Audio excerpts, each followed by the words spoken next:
Welcome to Complete BS, the official podcast of couch coaches everywhere. Not just football. It's every sport that ruins your parlay, wrecks your fantasy week, and still brings you back for more. Buzzer beaters, blown leads, and brackets in flames. Yeah, we're all over it. Unfiltered takes, armchair analysis, and enough bold opinions to fill a playbook. Hosted by Brian Schmuck, sports junkie, the Saban of stats, and your official voice of I could coach better than that. Let's go. Welcome, Couch Coach Nation. Week 9, here we go. We've only got 3 ranked versus ranked games this week, which we'll talk about in a bit. There are 3 teams that have a bye that are all within the AP top 12. On the surface, this may look like maybe not an exciting weekend of football, but when you get past the rankings, the matchups and the rivalries that are going on will be some really fun games to watch. And I bet on Saturday night and Sunday morning, we'll be looking at these and the talk will be, wow, look at the upsets that went down this weekend. Before we get to the games, though, I do want to talk a little bit about the Florida job opening. They moved on, as many expected, from Billy Napier, and where do they go next? It was reported that they reached out to Marcus Freeman, and he said not interested virtually immediately. A lot of talk seems to be around Lane Kiffin. To get Kiffin there, that's a $13 to $15 million a year salary. And I think he's really kind of happy where he's at. And I don't see that happening. Another one that you talk about within the SEC is Eli Drinkwitz. He's an offensive-minded coach within the SEC. But again, he's making $9 million per year, just like Lane is. This is going to have to come in somewhere north of $12 million. And the only coaches making that are Kirby Smart at 13 and Ryan Day at 12.5, and they've got 3 out of the last 4 national titles. I don't know that you want to pay Eli Drinkwitz that kind of money to be in the same breath with Kirby and Ryan Day, and he hasn't won. You look at James Franklin, he's available, but I don't know that's necessarily where they're going. I think ego's a bit of a factor with this, and that Florida doesn't want to hire a coach that just got fired, that couldn't get it done. So where do they go? I can't imagine they go group of 5 with a name like Alex Golish. They went group of 5 last time, and now they fired Napier. So again, we're kind of looking what's going to be the right fit for Florida. The 2 names that stand out to me, Jeff Brohm, the head coach at Louisville. Yes, he's at his alma mater, but he's making $5.6 million a year. Napier was making 7.5. You could probably get him for 7.5 or 8 and not have to get all the way up in the $10 million plus range. He's a solid quarterback-minded coach. Could DJ Lagway then want to stay in Gainesville if Florida still wants him? Could he develop Lagway? So a lot to consider there with Jeff Brohm, but I think that's a really interesting name. And then Jedd Fisch. This guy wants the job. He's a Florida alum. He went to Florida to learn from Spurrier. This is what he wants. This is his dream job. I can't see it getting past Jedd Fisch at all. If they swing at Lane and Drinkwitz and Brohm and they don't take it, Jedd Fisch is the guy. At Arizona, he was 1-11 in his first year, and by year 3, he was 10-3. Last year, he was 6-7 at Washington in his first year. He's already 5-2 this year at Washington, and they should probably finish with 8 to 9 wins. He's also got a really talented quarterback on his roster who's only a sophomore, Damon Williams. So if Lagway leaves, there's potential that he could bring a quarterback with him, similar in that mold of Lagway, and hit the ground running. He's making $7.75 million at Washington. This is likely a $9 to $10 million hire if you make it. I can't see it getting past Fisch, but Brohm and Fisch are the 2 top guys. All right, well, let's get into the games. We got Ole Miss and Oklahoma. Oklahoma's a home favorite at 4.5 points. Ole Miss really needs to rebound from last week's loss to Georgia. The rest of their schedule is very manageable if they get past this game. Then they're really looking at being in contention for the SEC championship game, and I think a win Saturday would lock them into a playoff spot. Oklahoma, they're now in the meat of their schedule. Everyone who's remaining is currently ranked in the top 25. They need to find an identity, though, on offense. Before his injury, John Mateer was a do-everything quarterback for them, passing and running. He's been not like himself in the last 2 weeks since he's come back from that injury. Because the Sooners' defense is stingy, it'll be hard to sustain long drives and keep picking up 3rd downs against them. Ole Miss is going to need to find some chunk plays where they take some deep shots and pick up a lot of yards in those plays. They do have the playmakers capable of doing that. Time of possession is going to be key. I expect Oklahoma to win time of possession because of how they want to control the game. But if Ole Miss can keep it close, get some of those chunk plays, it's going to be a really close game. AV, how do you see this? I see it very exciting, man. You got a really good matchup. This is one of those games where, like, it could go either way truly, and there's stars on the field, and you want to see how it plays out. You got Mateer versus Chambliss on one side.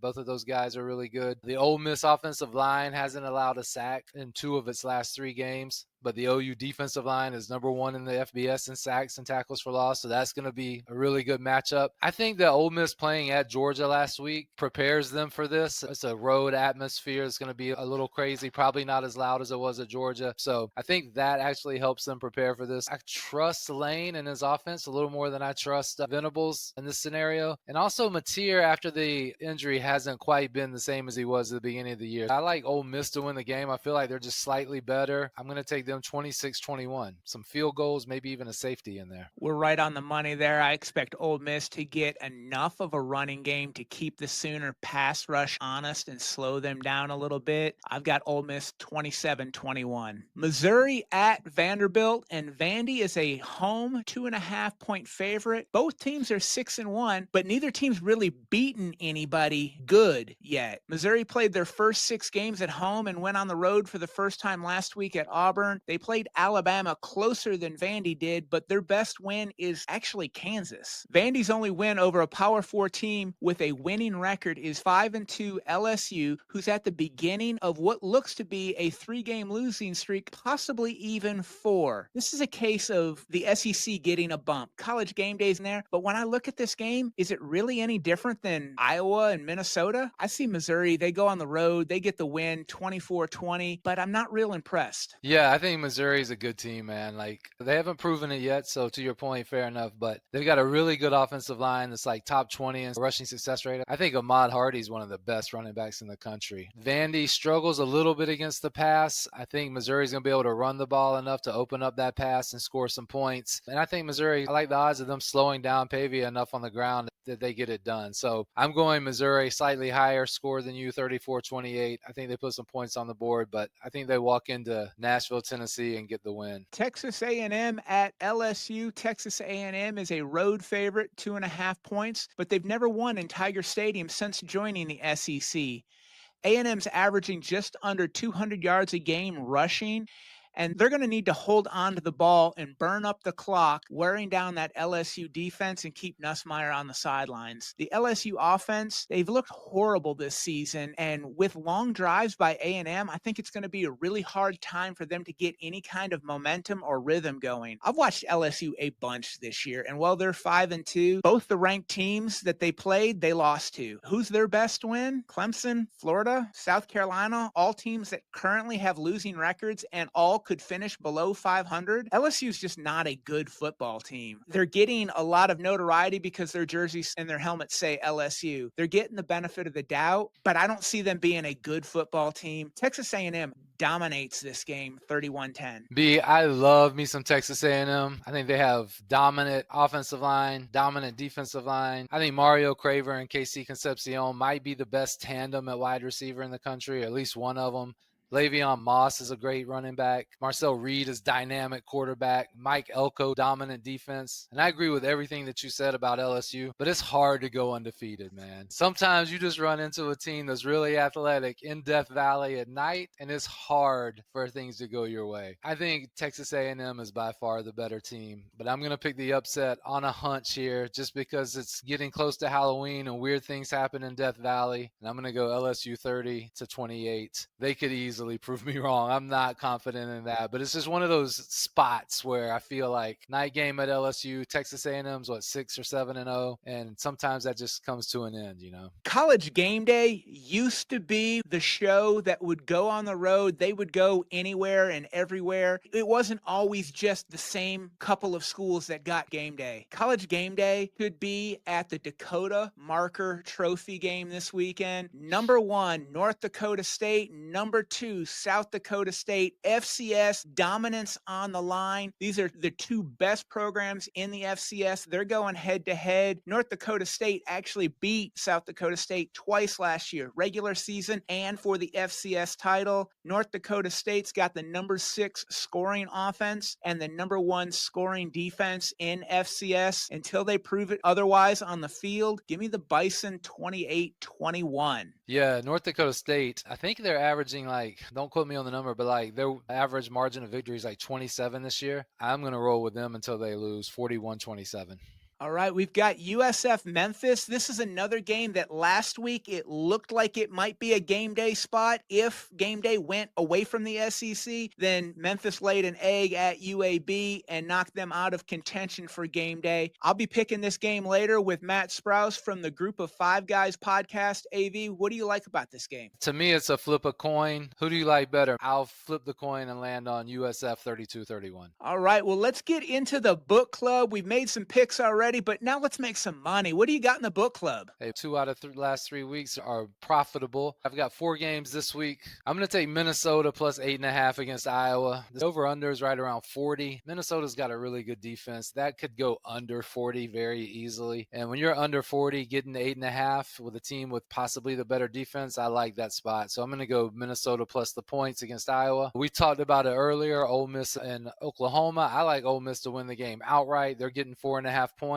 Take that every day. Michigan at Michigan State. Michigan's favored by 14.5 points. This is a fade of Michigan State as much as anything. They're getting run out of the building every time they play somebody. Michigan seems to have found a little bit of footing, so I'm going to go with Michigan minus 14.5. And then I'm going to do something that I don't want to do really, and that's I'm going to bet money on UCLA against Indiana. And I usually don't pick against Indiana, and I usually don't go with UCLA, but I think this line is inflated quite a bit. UCLA is 3-1 since Foster got fired, and really the loss was the first game after. It was just a few days after. They're 3-0 in their last 3. Nico looks great. He's settled down. The offense is scoring points. It's a noon kickoff at Indiana, so it could be a little sleepy. Indiana's probably going to win. They're probably going to win big, but 25.5 points is a lot for me in this situation, so I'm going to take the 25.5, and I believe UCLA can get the ball in the end zone enough to keep it within striking distance. My bonus pick comes from the Texas A&M at LSU game. We differ on who's going to win the game, but I'm going with the under 47.5. Tiger Stadium at night, it's tough to play. Most teams start slow a little bit. LSU's defense, they're averaging giving up 14.6 points at home. No one scored more than 10 points on them. The LSU offense, they're not very good. A&M, they're averaging 23 points allowed. I think that'll be lower because of LSU's poor offense, so somewhere under 20 points for LSU is where I see them landing. A&M wants to run the ball. That's going to slow the game down. That's going to limit possessions. If they hold LSU to 17 or less, they can still score 30 and the under hits. I've got A&M winning the game 31-10, which is a cover. If this game's close as the line suggests at 2.5, 3 points, a 24-21 game, the under still hits. Give me the under 47.5 in Texas A&M LSU. And then one extra to look at, I like Washington State minus 1.5 versus Toledo's 0-3 on the road this season. Get on this game early because I see the line moving and some late money coming in on Washington State, pushing this up closer to 2.5, 3 points. Washington State's played Ole Miss and Virginia, both on the road, played them really tight in the last 2 games. Now they're at home and they're welcoming a team that's got to travel 2,000 miles to play. I don't see Toledo getting this one done. Washington State wins the game. They cover 1.5. Stay tuned. We'll be right back with Matt Sprouse from the Group of Five Guys podcast.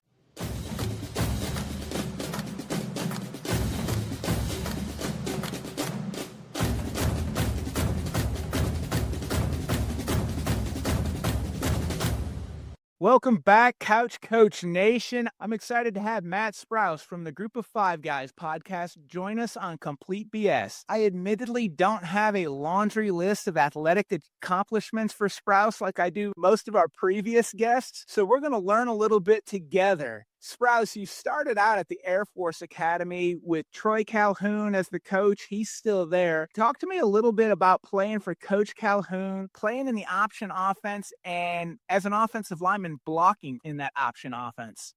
Yeah, you hit the nail on the head, Brian. My athletic accomplishments pretty much stopped about when I got there.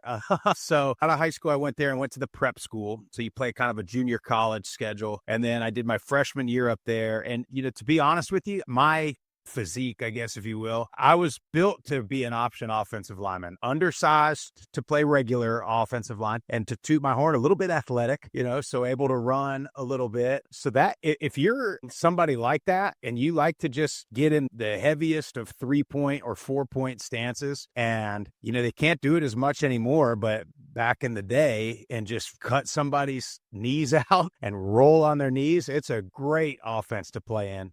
When there's a mismatch, it kind of evens the playing field a little bit because of the spacing and the splits and cut block. I never got to this point, but when you get to these big time games against these Big Ten or SEC or whoever defensive tackles and defensive ends, it's a great equalizer. It's making them get up off the ground over and over again. So I had a hell of a time playing in it. Regrettably, football was probably the only thing I took seriously when I went there. And so that is hence why I didn't make it the whole time. So a little bit immature when I got there. And so we grew up quite a bit since then. Fast forward, you enter the portal before it was even a thing, ahead of your time, and head to Middle Tennessee State. Buster Faulkner was the offensive coordinator at Middle. Talk to me a little bit about what he was like as a young coach. He's somebody that I could see getting a head job this cycle, currently at Georgia Tech. 100%. And I actually, not that I have a ton of influence, was pushing for him to get the Middle job after they got rid of Stockstill, who I love to death. But Buster, man, that guy, you want to talk about just energy at all times, no matter if it's in the cafeteria in camp or a walkthrough or walking to film. Hurry up. Everything is hurry up, no matter what. And I mean, you see the trajectory that he's on with that offense, and couldn't be happier for him. He's got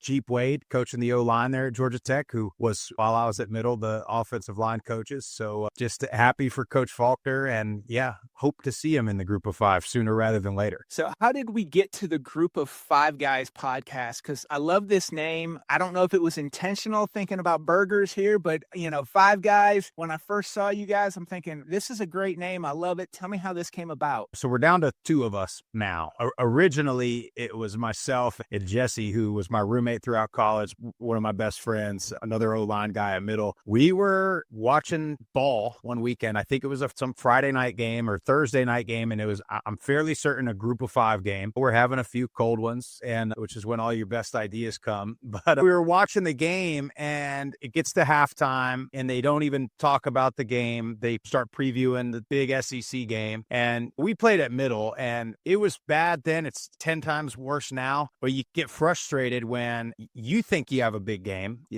We think we got a big rivalry game or a big conference game or a lot of conference implications. And then you get to the stadium and you go to the tailgate and you do the Raider walk and you're like, oh man, there's nobody here. And in our mind, nobody was there because they just don't know. They only know what is promoted and presented and whatever narrative is pushed. And so I said, man, there's 60 something schools that just don't even get, and almost when they do get mentioned, it's almost, like a funny, like a making fun of. And in my opinion, that's the way it is. It's not taken seriously. And I'm like, you know what, man, there's NFL players on every one of these teams. These coaches, as we see, are going to be getting paid all kinds of money to go rescue Florida and rescue Penn State and rescue whatever other school is in the dumps. Like, these are good players. These are good. Somebody's got to give these guys the love and the respect that they deserve. I mean, this is Division I FBS football that we're talking about. Our message is the media doesn't tell you these are good players. So if the fans think it's bad football, and it's not, it's great football. And, we started with a Twitter and kind of were like, let's see what happens. And as far as the name goes, we knew we wanted to focus on Group of Five football. And at the time,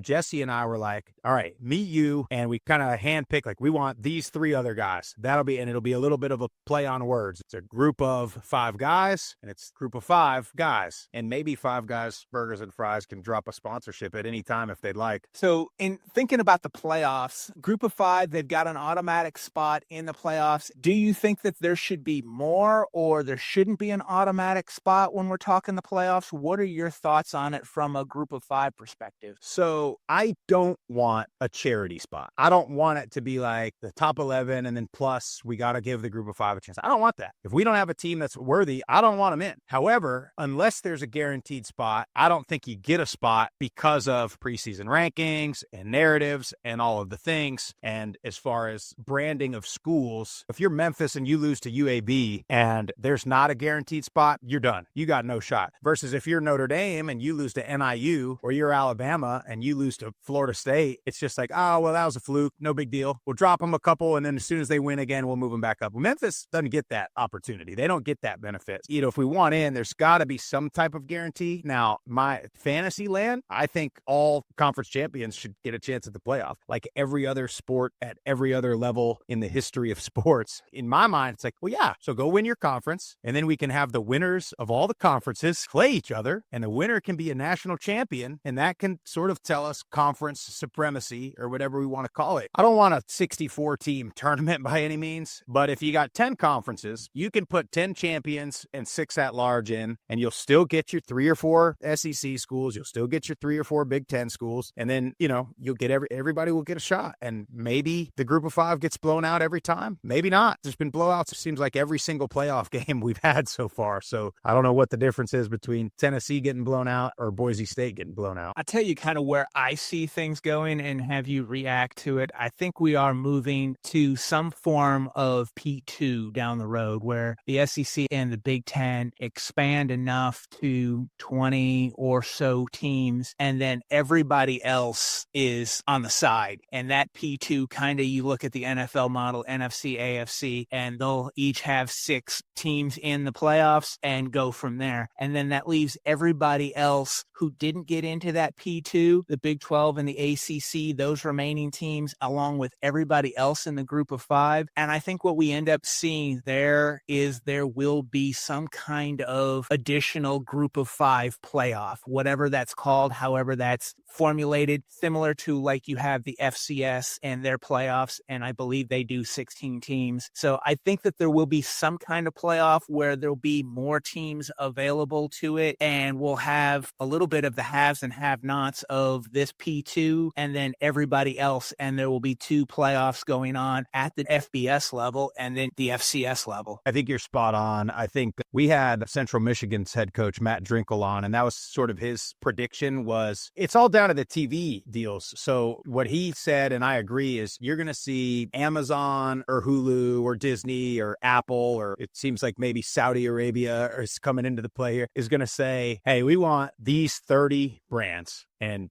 whether they break away from the NCAA, maybe not, but they're going to take them. And it's going to be the Alabama, Texas, Ohio State, Notre Dame. From the ACC, you might get Florida State, Miami, Clemson, maybe. From the Big 12, maybe not anybody.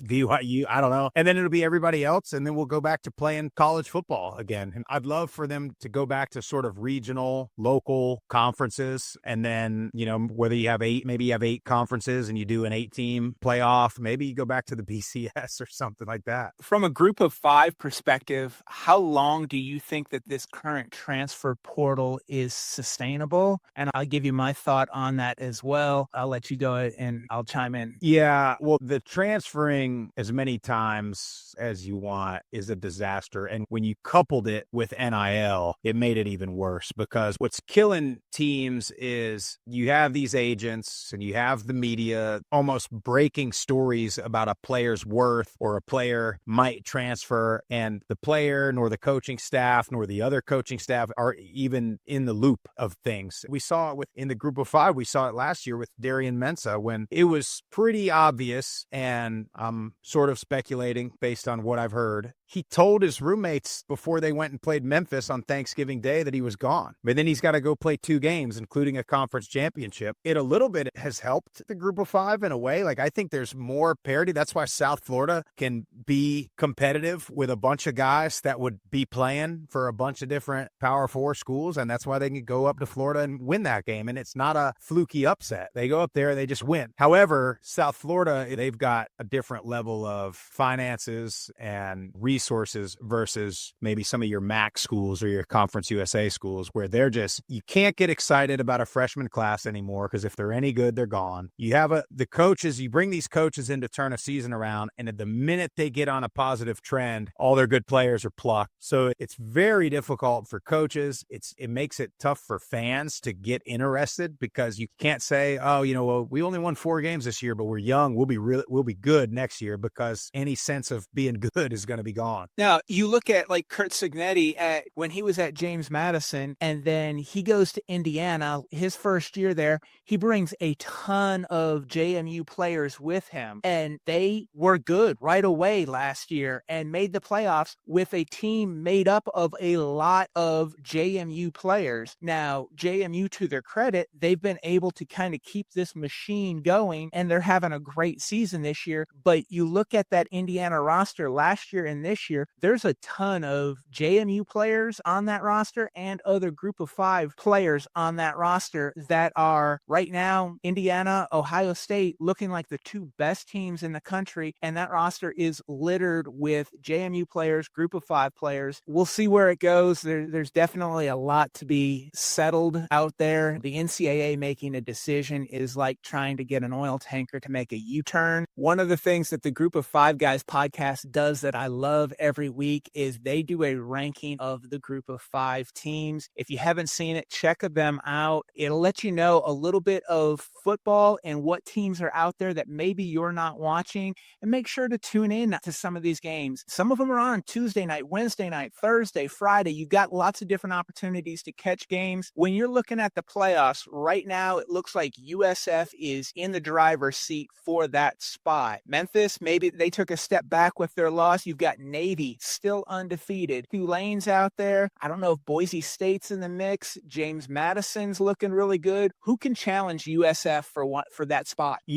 I would have told you Memphis, South Florida this Saturday is arguably the biggest Group of 5 game in the history. And then Memphis lost to UAB. I think Memphis is still good. I think a lot of factors. Number one, Memphis historically does crap like that. They're better than everybody else. They got more talent than everybody else, and they come out and they have a game like that every year. They just do. The other thing is, I think there was some talk about game day going to Memphis. There was a lot of distractions happening. They're easy to look forward to South Florida coming to town. And then also for UAB, every team gets that interim head coach bump for a week or two where they're excited and they come out with an edge. So I'm going to chalk it up to being fluky. Another quarterback got hurt, so we'll see. I think he's day-to-day right now. I think they can still challenge. Tulane is talented. Tulane is sloppy at times. South Florida, I've been talking about it on our show. They are like, when you see, if you watch like National Geographic, when you see like a grizzly bear just like throwing their salmon up in the air and like playing around with it before they kill it, like that's South Florida. Like they're toying with teams and it looks bad at times, but then you look up and they're up 4 touchdowns and they look unbelievable. So they got to be careful, because a team like Memphis or a team like Navy or a team like Tulane could expose that and get up on them and then fight them off and hold the lead. And remember, you got to win the conference. So you could win out and then you could get upset in a conference championship and then you're playing in the Gasparilla Bowl or whatever it is. And in the American, that could very easily happen. I joked about it on our show that you just watch. Boise State is going to be sitting there because they're going to win the Mountain West like they always do. They beat UNLV pretty handily. And then if you go back and you look at Boise's loss to South Florida, score looked bad. Boise looked bad, but it wasn't as bad. It was weird. They looked like a team that played terribly and still didn't lose as bad as the scoreboard showed. And they have the brand power where the committee, who sidebar, I don't think the committee, they're not watching the Group of 5 until the championship weekend. So they're going to be like, oh yeah, Boise State, we know them. They're good. And they're not going to be challenged as much the rest of the way in the Mountain West. They've already kind of played UNLV this week and beat them pretty good. They already played South Florida. They already played Notre Dame. And again, Boise looked like crap. They threw 4 or 5 interceptions, but they still only lost to Notre Dame, 28-7? They still looked respectable doing it. If South Florida wins out, and probably even if they lose a game and win the American, I think they're in because of the way they beat Boise State, and the win at Florida is going to look good. I think you kind of have this 1 or 2 loss American champion is your first choice, which will be South Florida, Memphis. Tulane is in there. Navy is in there. Now, Navy's got a stretch coming up that is going to be just brutal. We knew this preseason. I got on there in July. I said, Navy's going to be 8-0, and then they're going to go play Notre Dame. But I think they're FAU, North Texas, Notre Dame, South Florida, Memphis. I mean, if you can win 2 of those, that's a pretty damn good look. And then James Madison is interesting because James Madison lost to Louisville, who looked like a top 5, top 10 team the other night in front of the whole world on a Friday night. James Madison in that game defensively looked like a playoff team. I mean, Louisville did not do to James Madison what they did to Miami. And so if that's a 1-loss Sun Belt champion, and if, let's just say Memphis beats South Florida, and then Navy beats Memphis, and then Tulane beats, whatever. I don't know. I think you have the 1 or 2 loss American champ. If you have a 1-loss Sun Belt champ, James Madison, and then I think Boise, that'll be the talk. 2-loss Mountain West champ, Boise, or 1-loss Sun Belt champ, James Madison. I think that's about it. Well, when we look at USF at Memphis, USF's a 3.5-point favorite currently. Both teams are 6-1. USF's perfect in conference play. Their only loss coming early on to Miami. Memphis is 2-1. They suffered their loss this past Saturday to UAB. USF tops the conference in total offense, with Memphis 5th, about 40 yards behind them. They're 2 and 3 respectively in scoring offense. Defensively, about 40 yards again separates them, with Memphis having the edge there. But Byron Brown, to me, is the best player in this game. He's 5th in passing. He's also top 10 in rushing within the conference. His ability to keep plays alive and to be used in design quarterback runs make him lethal for the Bulls. USF's got a linebacker, Mac Harris, 5th in the conference in tackles, 2nd in sacks with 5.5. Sprouse, how do you see this game going? Yeah, it's very difficult to put the UAB loss kind of out of my mind. But you're right. Byron Brown is, South Florida goes as he goes. And he, at any time, seems like he can turn it on. And the guy's bigger than everybody on the field outside of linemen. He runs physical. He runs into contact. He doesn't run away from contact. He has a weird throwing motion, and he's not the best thrower in the world. But when the threat of him running, or the threat of them running at all, it opens things up for them to where when they take a shot, he's got guys running wide open down the field all the time. I think he's one of those guys that's demoralizing to play against, because you think you have a sack, or you think you have a no gain on a quarterback run, and then all of a sudden he pops out of a pile and a negative play turns into a big play, or you're putting a ton of pressure on him and nobody's open down the field, and you're thinking, okay, he's going to throw it away, or we're going to sack him, or incomplete or whatever, and he runs around for a minute and then he takes off and has a 40-yard run. And so it's very demoralizing for a defense. On the other side of the ball, yeah, you mentioned Mac Harris, they fly around, and they are so, I'm trying to think of, an old defense from, the 90s or early 2000s that they remind me of, because they're so fast and they pursue to the ball where a first guy might miss the tackle, and then there's 5 other guys just right there. And then that's turned into fumble recoveries for them because everybody's around the ball. And it's scary how good they are